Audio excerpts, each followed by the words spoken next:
It didn't start with a search. It started with a story that never quite made sense, a version of events that unraveled the moment police pressed record. Before we go any further, hit the subscribe button and turn on your notifications so you get first-hand updates on this story and others as they continue to develop. From the very beginning, the official explanation was simple and almost comforting in its familiarity.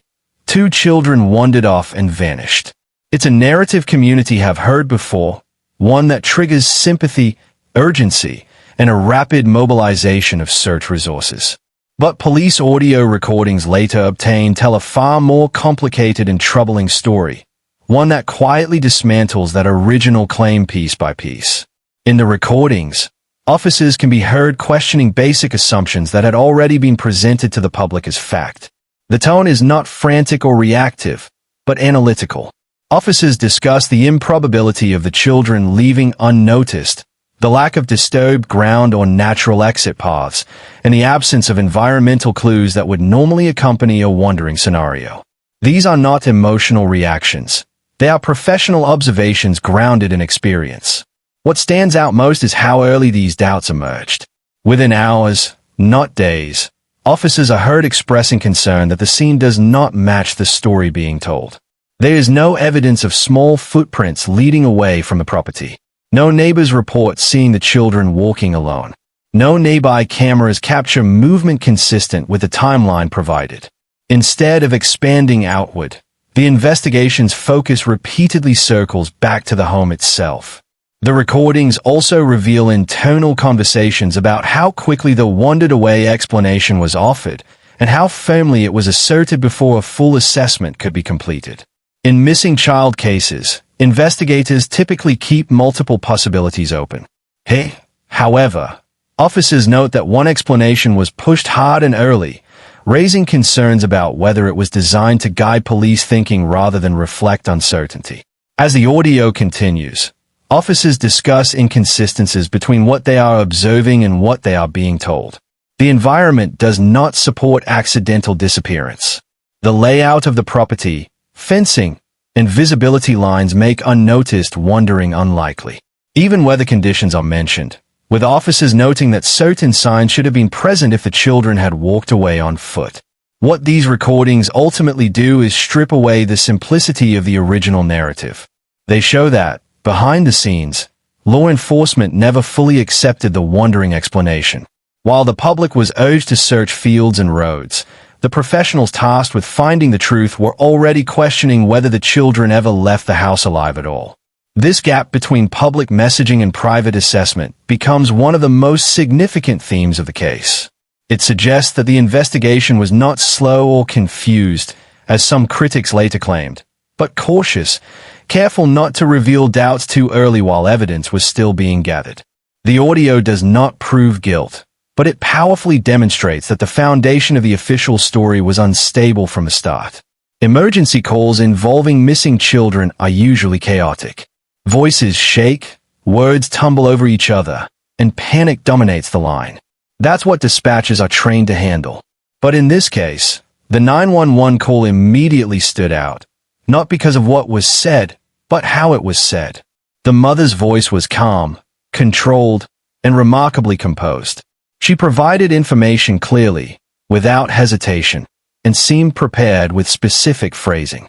Dispatchers noted this internally, not as an accusation, but as an observation. The call lacked the emotional spikes typically heard when a parent believes their child is in immediate danger.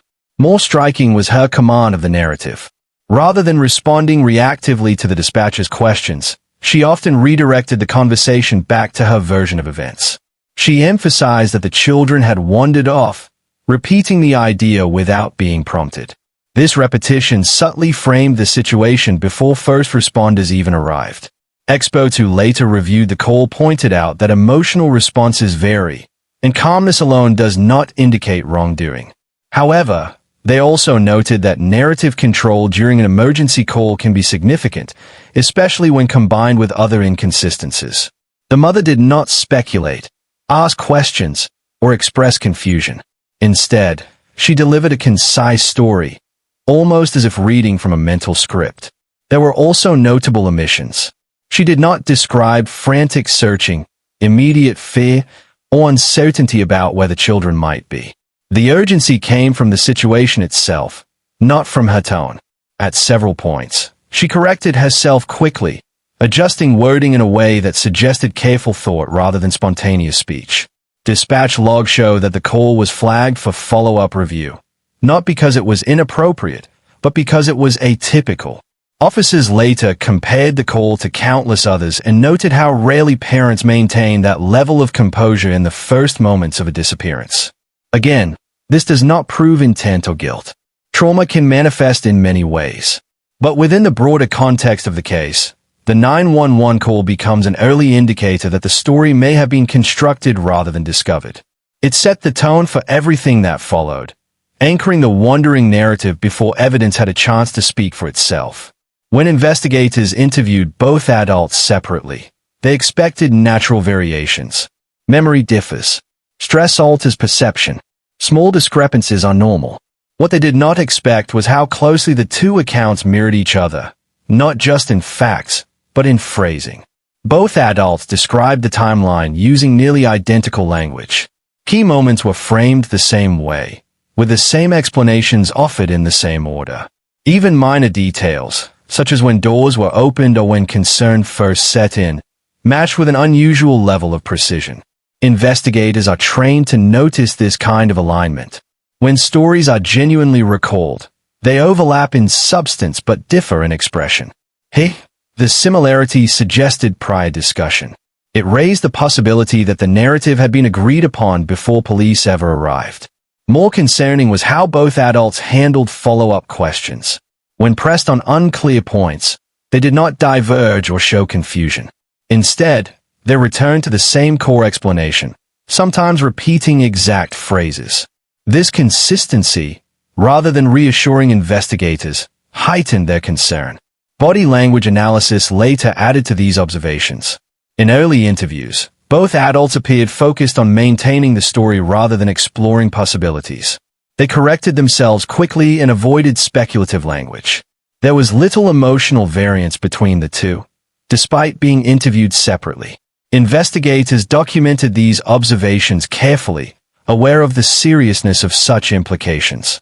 Alignment alone does not equal deception. Couples often discuss events, but when combined with the early push toward a specific narrative and the lack of corroborating evidence, the rehearsed quality of the statements became impossible to ignore. This alignment would later be revisited as new evidence emerged, forcing investigators to reassess whether the consistency was natural or constructed. Body camera footage from responding officers became one of the most revealing elements of the case. Unlike interviews or statements, body cams capture unfiltered moments.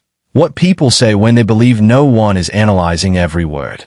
In the footage, officers can be heard clarifying timelines, only to receive answers that subtly shift. Times change by minutes, then by hours. Certain actions are described differently depending on who is speaking and when. These inconsistencies are small in isolation, but significant when laid together. The footage also documents the condition of the scene. Officers note areas that appear overly tidy for a home where children allegedly vanished in chaos. Items that would normally be disturbed were neatly arranged. Doors and access points showed no signs of hurried movement. At one point, an officer quietly comments on how the scene feels off, a subjective but telling remark. Investigators often rely on such instincts as prompts for deeper inquiry. The footage shows officers revisiting rooms, re-asking questions, and documenting details that contradict the initial story. Importantly, none of this footage shows officers accusing or confronting.